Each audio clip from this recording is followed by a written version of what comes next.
what's up, everybody? Thanks for watching the Fanboy Cantina. In this video, it's a completely different format where I actually get to talk to another human being, which is a nice thing for a change. And we're going to be talking about our top 10 favorite toys from the 70s. And let me welcome Mr. C on the line. How are you doing, sir? Hi, everybody. Very happy to be a human being here on the channel. Looking forward to our conversation here for Fanboy Cantina. Awesome. Thanks so much. And just as a bit of background, how long have we known each other, roughly? Well, that is a good question and the interesting phrasing of roughly. Roughly. So roughly, from our primary grade years, there is one camp that contends we hung out during kindergarten. The other camp contends we didn't hang out until first grade, but be it the one or the other, we've at least known of each other as early as kindergarten. And in our middle-aged years now, that's quite a lot of years that we've had to hang out. Quite a lot of years. And I'm looking forward to this because since we've known each other so long, and since we've known each other since the 70s, part of my childhood was at your house, or you were at my house, and we were playing with stuff. We were playing with toys. So I'm looking forward to this chat, and I'll share just as our graphic, we're covering our personal top 5 favorite toys from the 70s. And just to share another bit, there were some ground rules here, and this actually made it, I think, a little bit trickier of just how we would approach it. So among the rules, no sports equipment or outdoor activities. I couldn't pick like my red Shogun bike with the banana seat. That's off the list. No video systems or games. So we couldn't say, Atari. Actually, I need to check my history. I don't remember what decade Atari came out. Do you remember? Was it 70s? I would say late to the 70s, but it's always worth double checking. Yeah. In any case, it's off the list. That warrants a video all by itself. No plush toys, so all that sentimental action or anything like that, just taking that off the list. And this was the hardest part. It has to be a specific item. And so for myself, I probably would have said HO trains, right? Because I had a whole train set. You remember this? My grandfather put together this massive train set for me.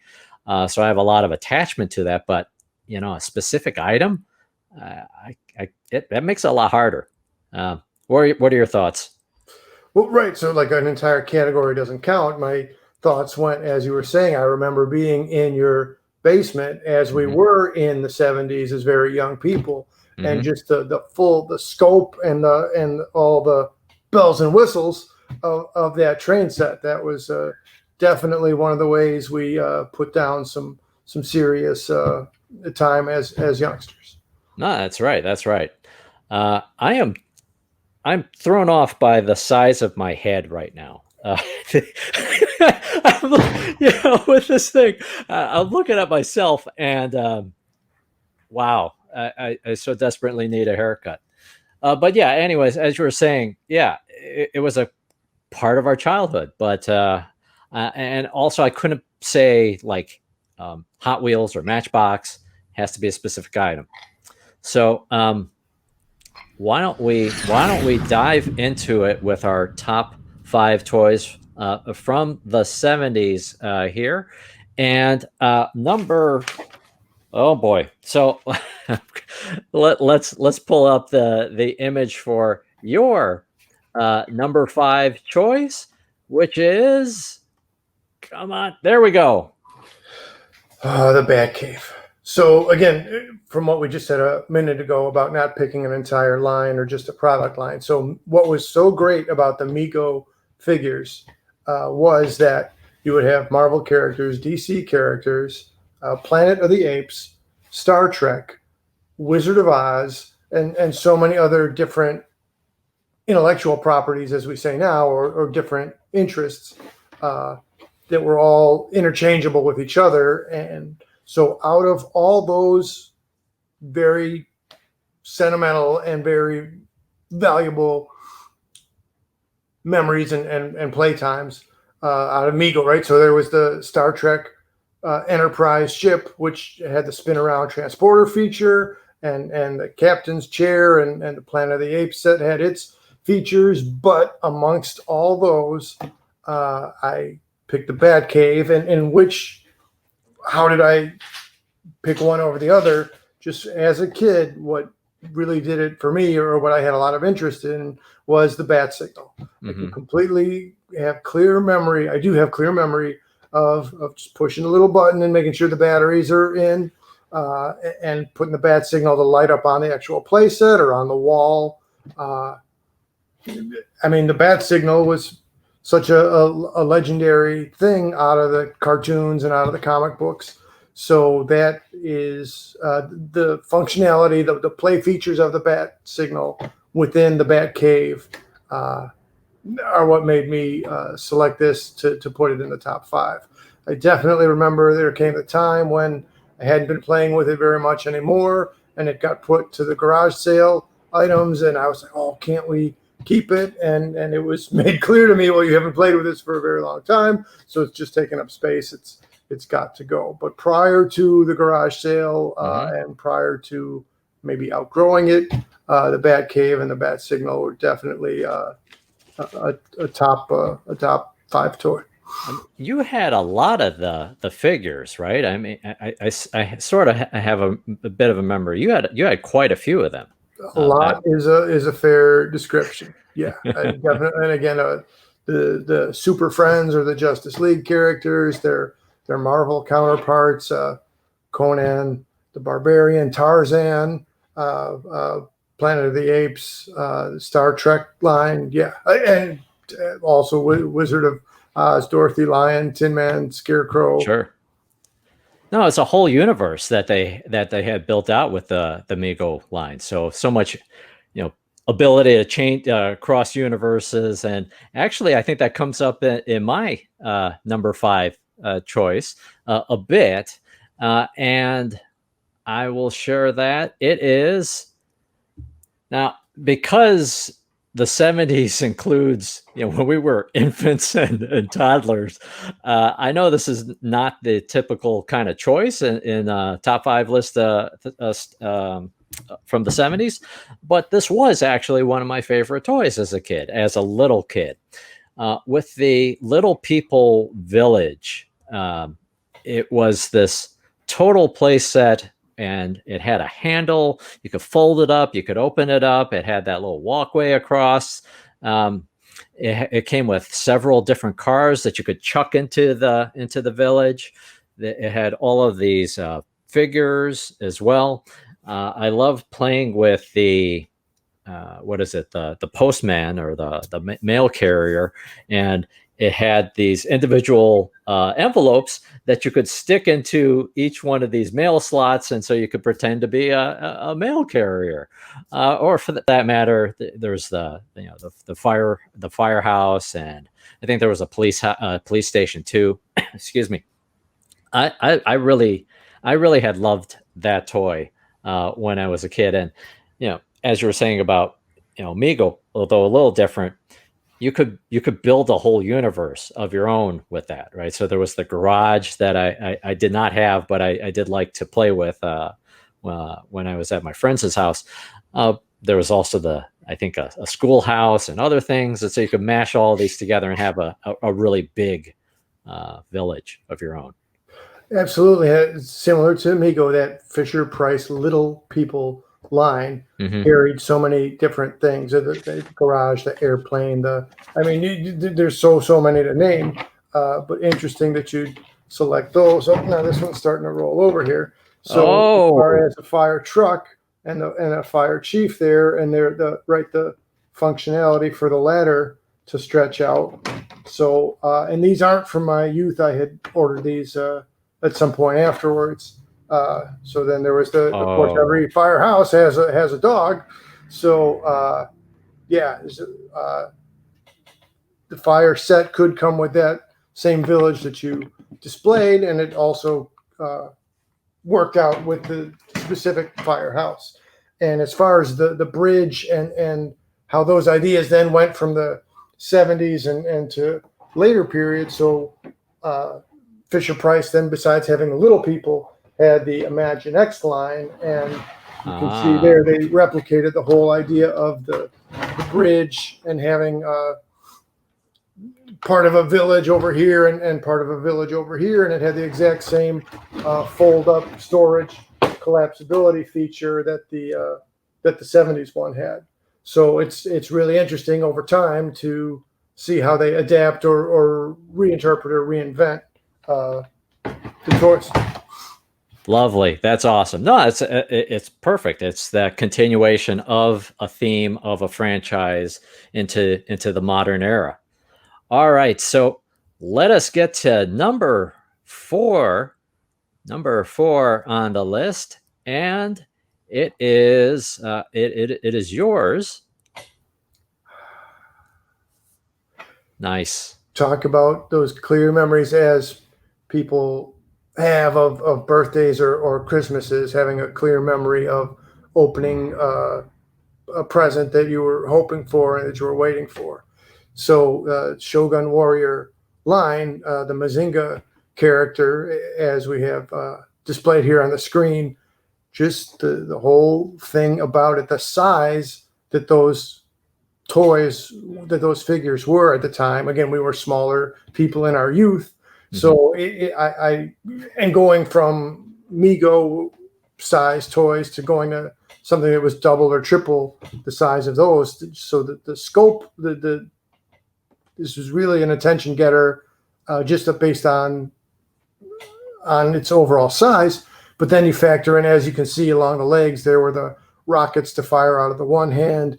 Right. There were sword holsters in the leg for it to hold swords, and similar to how I said the outstanding feature of the Batcave was the bat signal, for me it was just so mind-blowing, bad pun, that the spaceship brain could come out of his head and that you could create a narrative or create a story to fly that around and then have it land back in his head. That it really allowed for a lot of different storytelling features, and I have real good memories of this specific figure and the rest of the line that goes with it.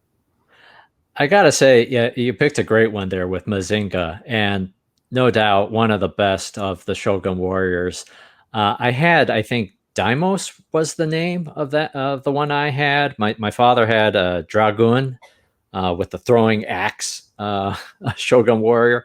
I also had Godzilla, and that one I really didn't understand, where it had it didn't do much. It had a little lever in the back, and it would spit out the little plastic fire, or right. Come back in. You flip the switch behind his head, and the fiery tongue would pop out. Yeah, and it also had a firing fist, which, as Big Lizard, probably impractical to lose a hand. Don't really understand how that works. But yeah, no, that's a great choice. I love the Shogun Warriors. That's a great choice.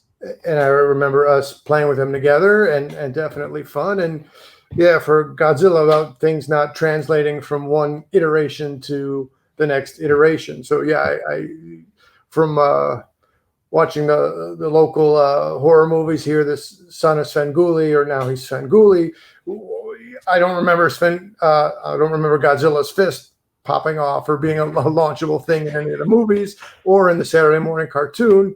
So it was an interesting choice. So Godzilla didn't have the same full set of interactive features that the other robotic style warriors had. But the spirit of Godzilla as a giant sized personality carried through. So it was still good to have Godzilla around. Now, I think Mazinga, though, it is the kind of the crown jewel of the Shogun Warrior line. That's excellent choice. Let's go to my pick for number 4, and it is this particular car. So again, the challenge was to get to a specific item. As a kid, I loved Hot Wheel toys and Matchbox toys. But then I remember Tomy had its Pocket Cars line, and I remember going to the corner toy store, and I want to say maybe it was a little bit more, like a quarter more than the regular Matchbox or Hot Wheels. But I have a prop of that, and here it is. This is not the same one that I had. This one is mint on card, and so this is what it looked like. Since I was a only child, a lot of my time, if it wasn't spent with you, it was just playing on the floor. And so I would play with my Matchbox cars or Pocket Cars in this case, and I just pretended this one was myself, in that on the you can't really see it, on the license plate, it has my own initials on it. It's got GM as its license plate. So is that the front or the back? It's on the back.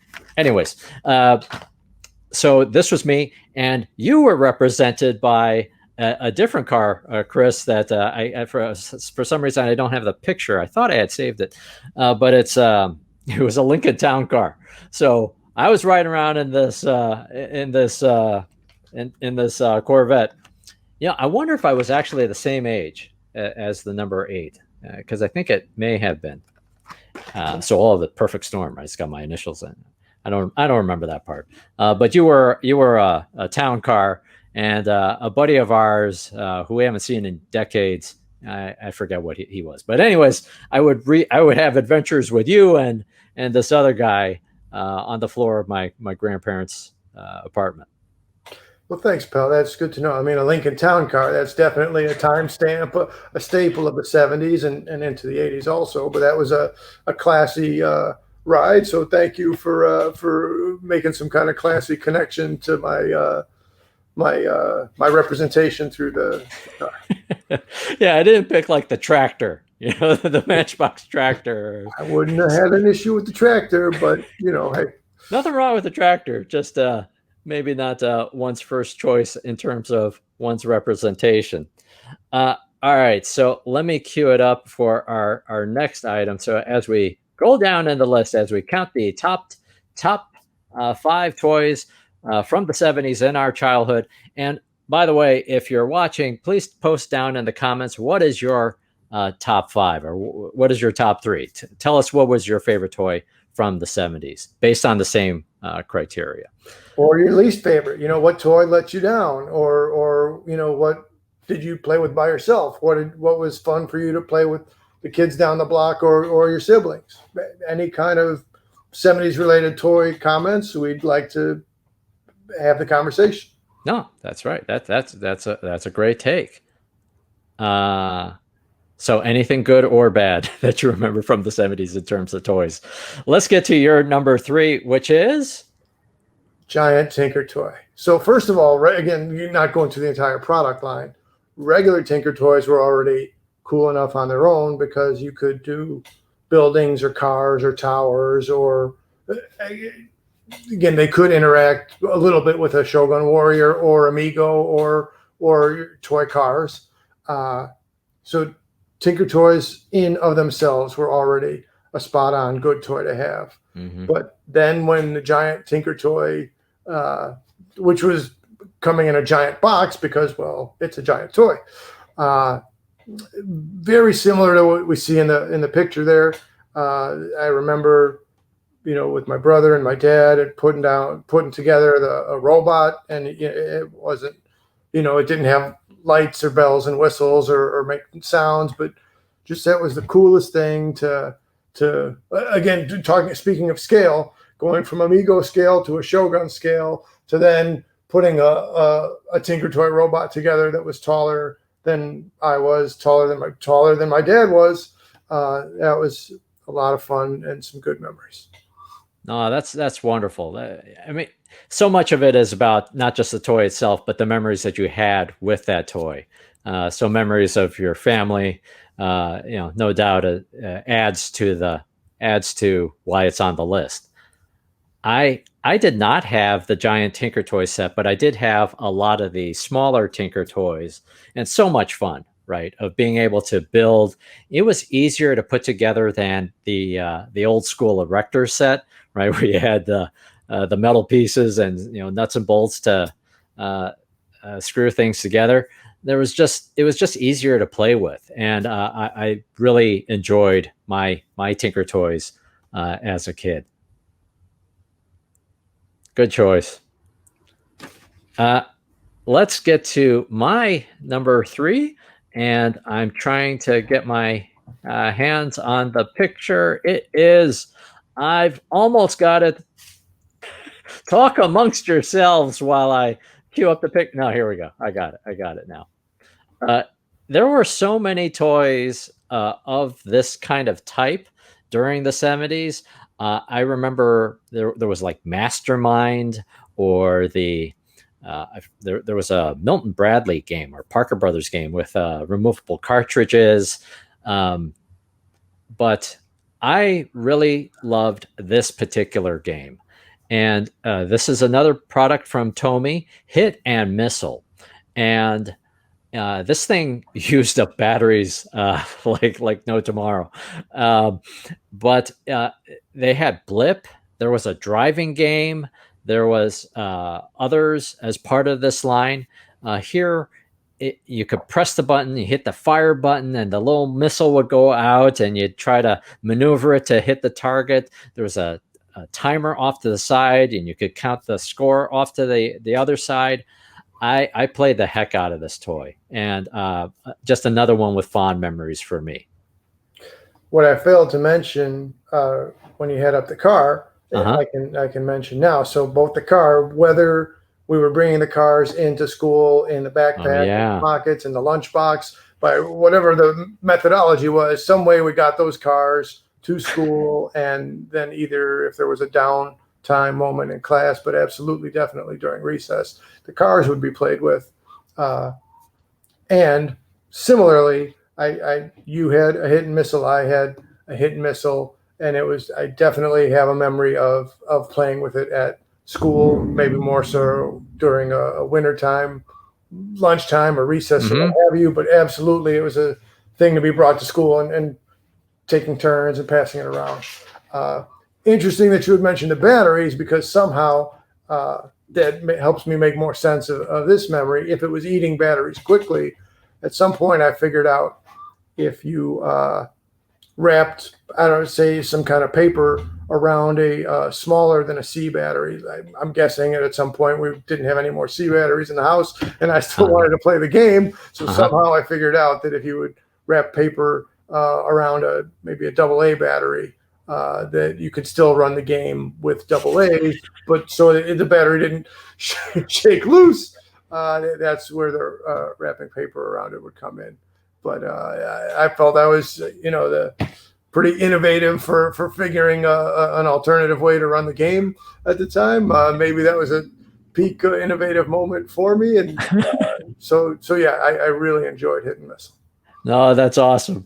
Thankfully, you didn't burn your house down. Yeah. I would have never thought that would work, but that's great. There was that thing where you could maybe lick it somehow, the battery. I remember that. That you just like rub a little bit of saliva. I mean, it's completely stupid. How could that possibly make a difference? But I do remember doing that. Maybe it was with those smaller handhelds, but come on. Very ingenious. Very ingenious. So let's get to our number 2. We're getting further down on the list, and I don't have a picture for this one from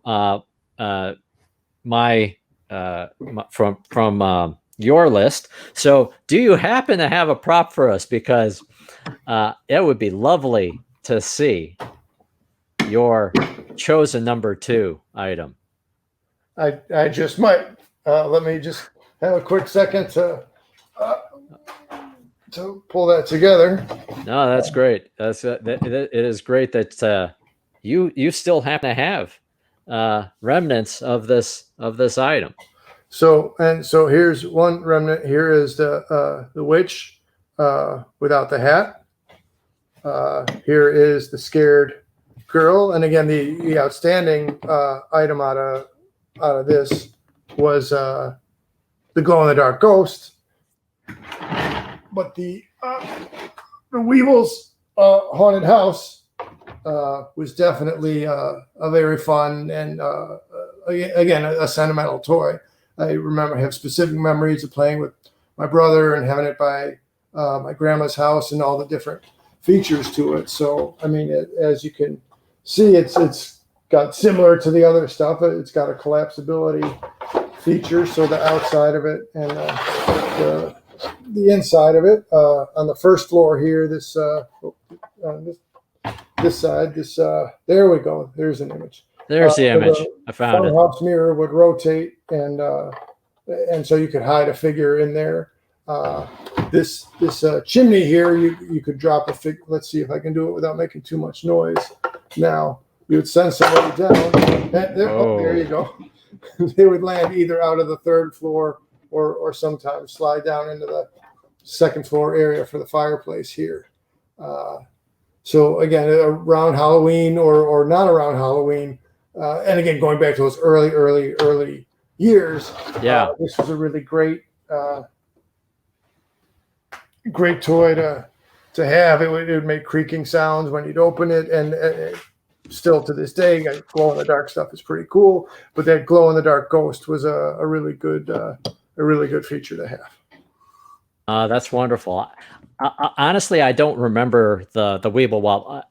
I know the expression, the Weevil Wobble, but I don't actually remember the toys until you reminded me of it. So, yeah, that's a great choice.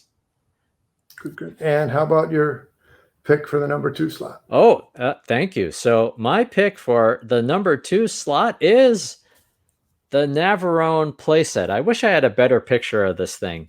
But the Navarone playset, I think had multiple versions, different molds. This one is the mold that I had, and it's got the yellow cannons because, I don't know, I guess we were worried about kids getting running around with dark cannons. I don't know why they were yellow, but I had the under pieces were a different color. Anyways, it was huge.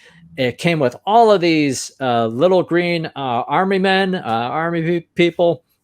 It had an elevator going up and down in the thing.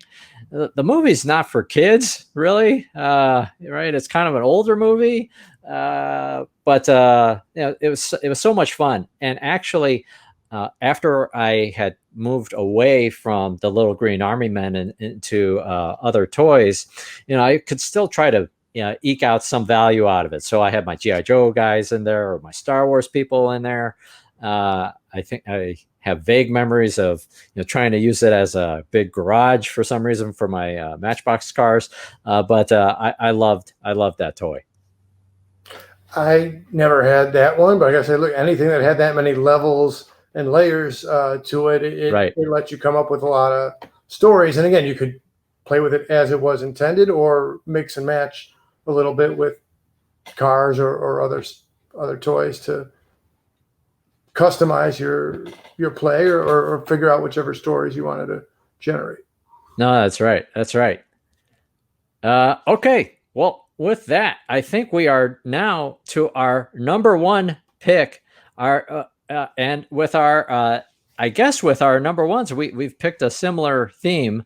What is your number 1 pick, Mr. C? Well, let me go honorable mention here, if I may, for a quick minute, because it all, again, with the interactivity and being the product line, it all ties together. So as honorable mention, I'll offer up the land speeder. As we can see, we have Luke and C-3PO and R2 here on the land speeder. And then, of course, a very important piece to go with that, you got to have a Tusken Raider, nice, Lord Vader, a Stormtrooper. What am I working towards? Let's start first with the trash compactor. Again, as this came originally, there were foam sponge blocks to replicate the trash that was in the trash compactor, and the trash monster would be inside.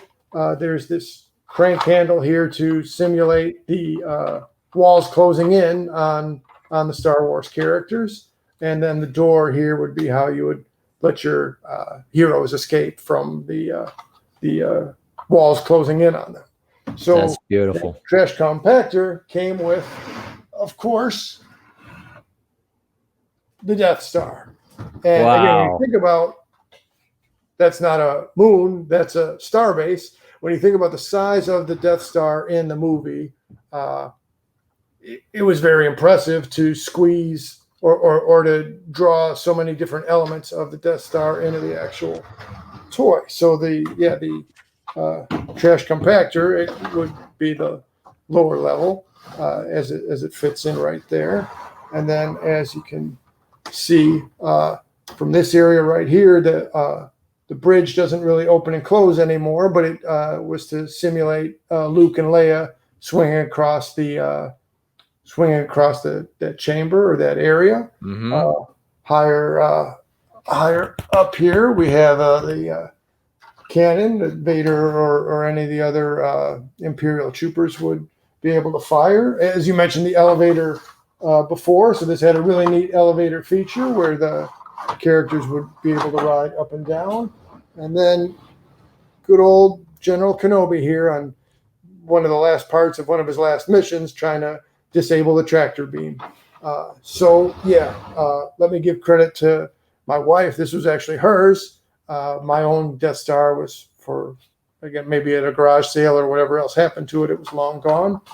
But I very much appreciate that the wife had kept hers up in her parents' attic, and then at some point we brought it over here to our place. That is absolutely beautiful. I am jealous that you have it because I did not have that one, and but such fond memories with that particular toy, and back in the day, you used to have so many of the Star Wars toys and G.I. Joe for that matter later on, and but that's a beautiful piece. That's a beautiful piece. I'd like to point out as evidence of age, when we brought it over, we were thinking about how exactly we were going to secure it, and we thought about glue. But so I took some zip ties and went from, say, the first floor here to the second floor because, it's definitely it's a toy that's aware of its age or that doesn't have the same structural integrity that it did back to the 70s. So I guess that's my helpful hint. I don't want to say pro tip, but that's my amateur tip. If you have a toy that glue might not be the best way to keep it secure, then it's worth checking out if zip ties can help you hold your vintage toy together. Nice tip. That's a good tip. Yeah. All right. So that's an impressive number one. And I am going to try to share. I don't have a picture of this, but I'm going to try to pull up the this website and let me try this out. Nuts. Are we there? There we go. My number one is the Millennium Falcon, and I was hoping for this under the Christmas tree, and it did not disappoint when I got it. It was huge. I mean, think about it as a little kid in the 70s. It was a huge toy, and just so much play value in it. It had the rotating dish, the rotating guns, the opening and closing cockpit.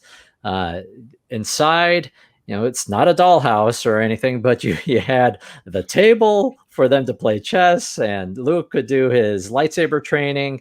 I absolutely loved this thing.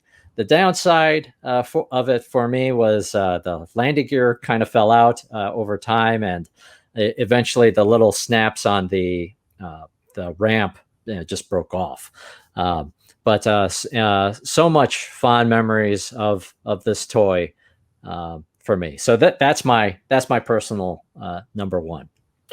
Similar to the Death Star, as also applies to the Millennium Falcon, they managed to squeeze or incorporate so many different features from a large scale item into the toy. As the pictures were just showing there was the chest set to, I advise you to let the Wookiee win. All of that stuff for Luke's training area. It was it could hold a lot of figures. Definitely a key toy to have back in the 70s.